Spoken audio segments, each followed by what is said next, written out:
possible now because most of Africa is free. As soon as Africa becomes free, as soon as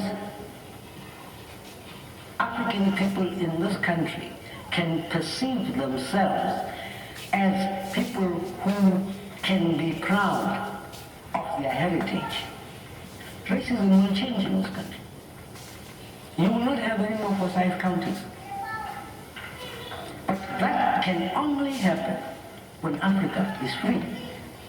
Because when Africa becomes free, it will project itself in a way that will make Africans in this country become proud of where they come from and demand that they be treated as people.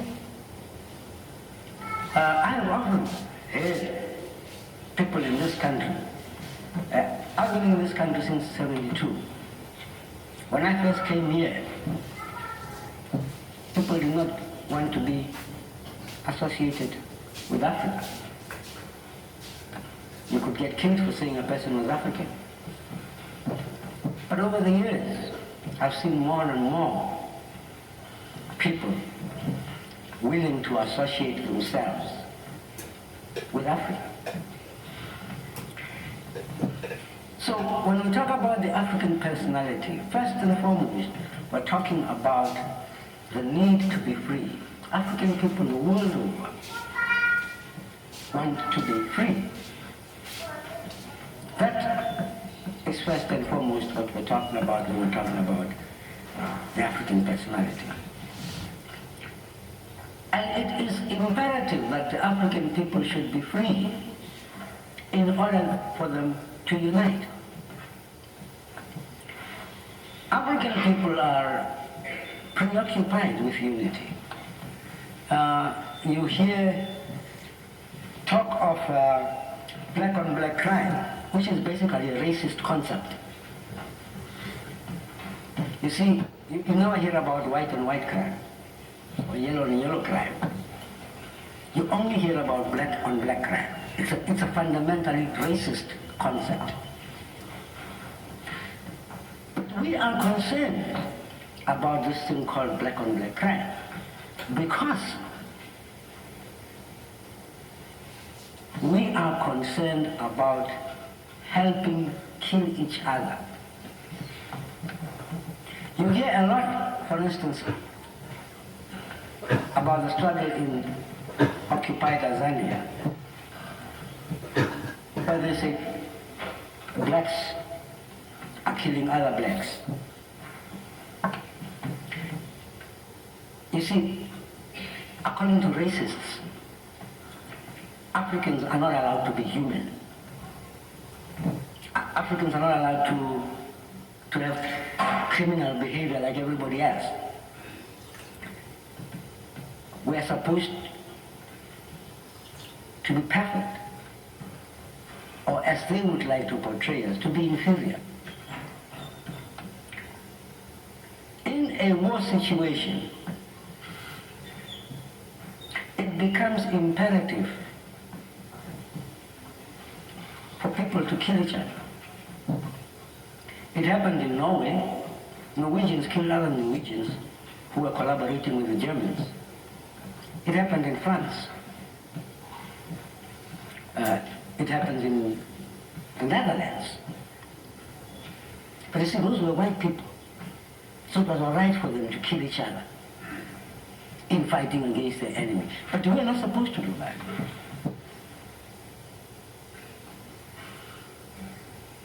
Because if we do that, then we are inferior. You see, those racists in South Africa claim that the Zulus and the Xhosas and the Sotos and the Tswanas cannot live together without the white men. They'll kill each other. They need the white men there to stop them from killing each other. Which of course is a lie. All those people were there before the white men got there. And they didn't kill each other off. Oh sure, we had wars like everybody else. But we don't need them. We never did.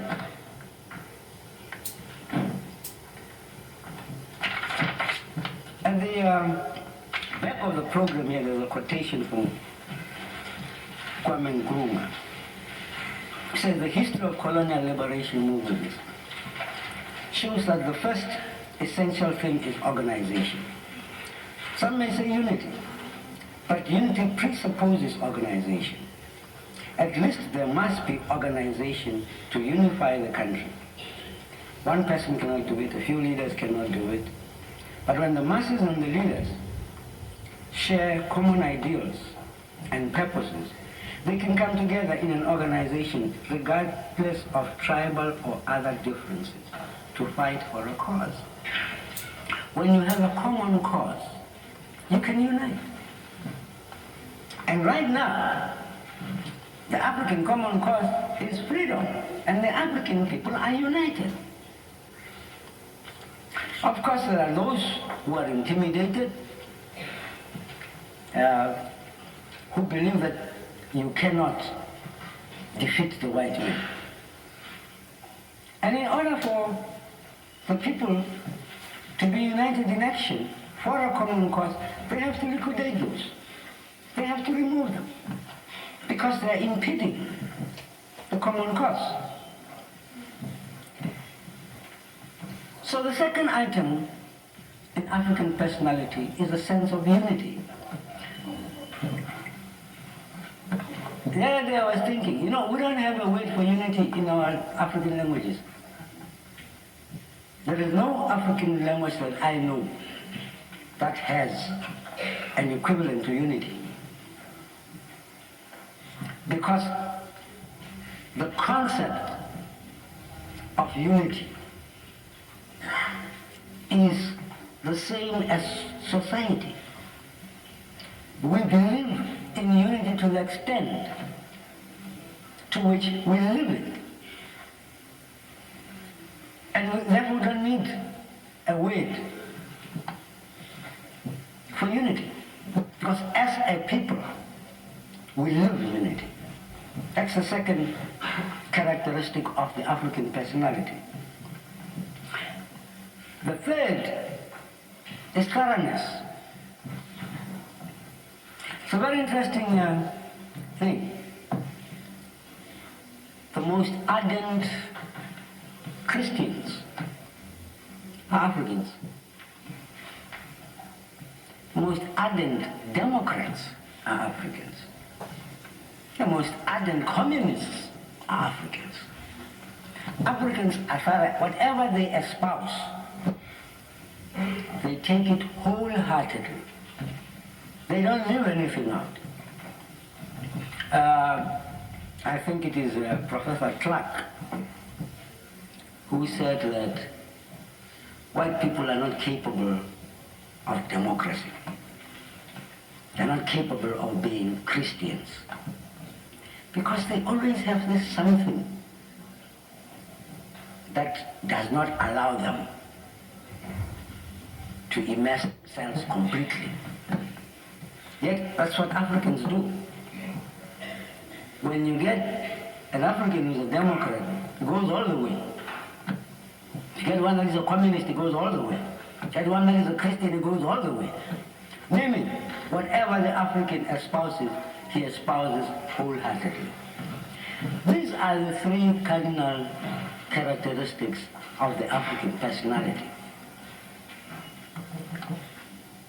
The concept of Pan-Africanism was first enunciated by Africans in America. W.E. Du Bois, George Padmore, and others. At a time when we in Africa were more concerned with the freedom struggle. It wasn't until 1958, I believe it was, that we had the first Pan-African conference in Accra, Ghana. But ever since then, African leaders especially Kwame Nkrumah and Mangali Sosobukwe, African leaders have espoused the concept of Pan-Africanism. Initially, the concept of Pan-Africanism was the unification of the African continent, because it was perceived that the three strongest countries in the world, America, Russia, and China, had massive land and high population. But there are other things as well that have come to light. Africa today is underdeveloped because the colonialists, in granting various African countries independence, tagged on certain things. For instance, the French insist that the former French colonies sell only to France their natural resources and buy their finished goods only from France. They can't go like everybody else and shop around. If Africans were to be united, they would sell to each other. They would make their own cars. They wouldn't have to buy cars from GM or Ford. So that the colonialists and the imperialists do not want Africans to be united. It is against the interests of the imperialists for the African people to be united. Pan-Africanism today is not only an African thing, it is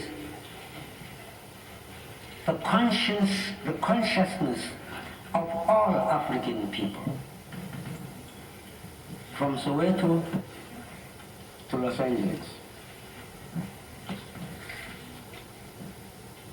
from the Bahamas to the Netherlands, all African people.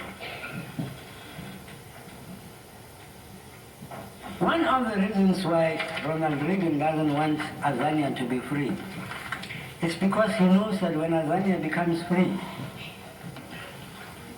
we are going to institute something that has not been there. The black world is going to begin to exist. We will not have films like Out of Africa. We will have films of Into Africa. Films of African people, African interests, and African values. Thank you.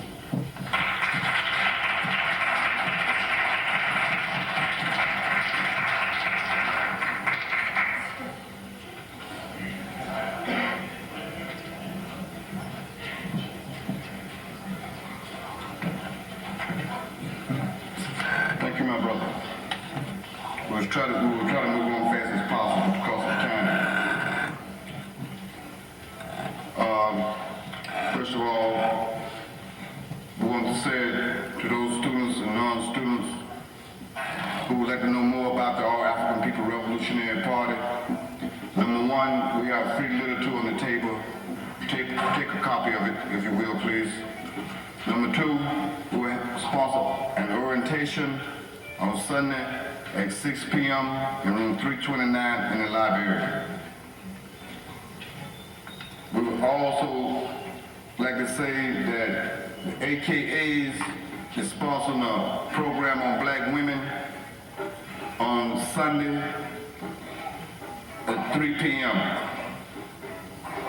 I think the sisters need to get all the brothers and bring all the brothers, because we need more program on black women.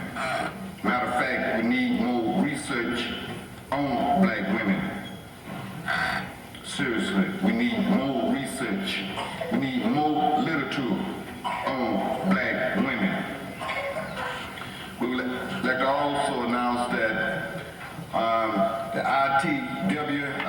International Theater of Works is sponsoring a program on the 10th of February here in Founders Hall. I think the program is at 7:30, so you should come out. I'm told it's going to be a very nice program, a very educational program. Some things that we might not know about that we should know about. So we will come and learn. We would like to thank the Cavaliers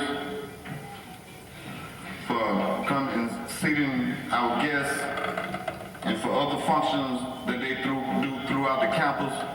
At this time, we will ask you to stand and take a bow.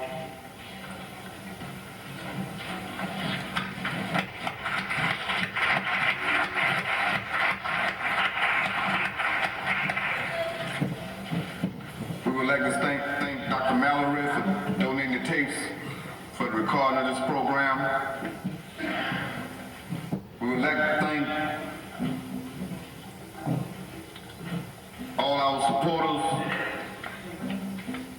and potential organizers for their time, their energy, their ideas, and their love for helping us carry forth this program. We want to thank our guest poets and those for their songs. And most of all, we would like to thank our sponsors, because it wouldn't have been possible. We would like to also say that our sponsors have provided refreshments in the lobby for you. And we would also like to say that PAC have literature in the lobby. If you can, economically, we know America don't play. See, we know we broke. That's why we can't understand how we can be for capitalism and we're broke. So, PAC has some literature in the lobby also. We would like to thank our sponsors, Moore's Hall. Thank you for your love and your kindness and your humbleness, Ms. Friedman and Ms. Allen.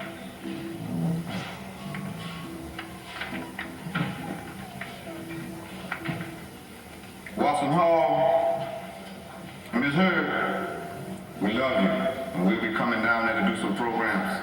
And we want to thank you. Thank all our sponsors. We would like to say our next program will be February the 18th, where we'll be showing a movie of Malcolm X in the lobby of Davidson Hall, and on the 19th in Moore's Hall.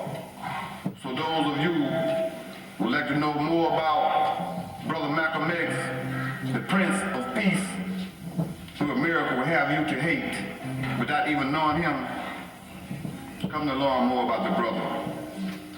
You know, the Chinese said, no investigation, no right to speak. We agree. So before we let anyone turn us against anyone, whether they're our people or any people, first do your research.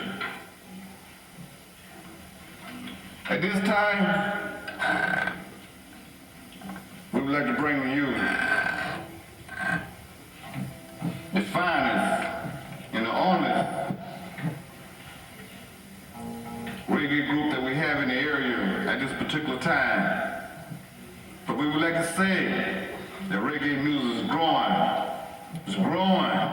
Have a burning energy of desire to move forward, to take this beautiful music as an African experience from an African personality, because we said, can't nobody do it like we can do it. Thank you and good night. The Bahamian theme.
Almighty God is a living man. You can fool some people sometime, but you can't fool all the people all the time. Now you see the light.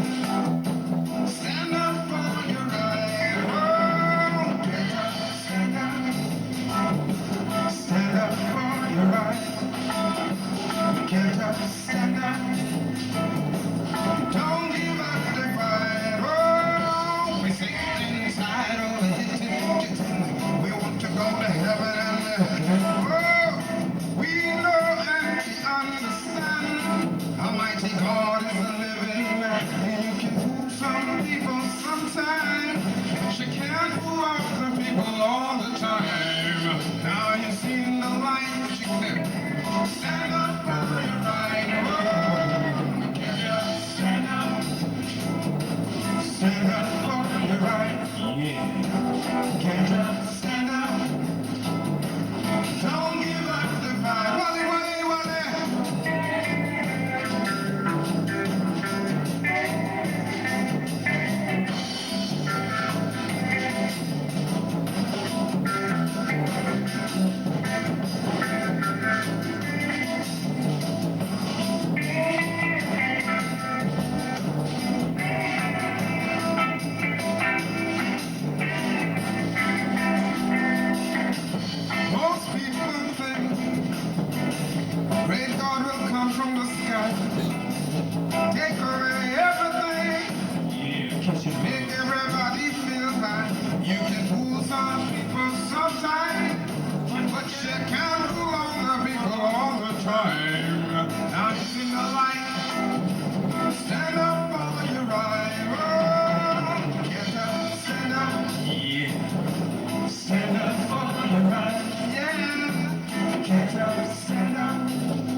Mr.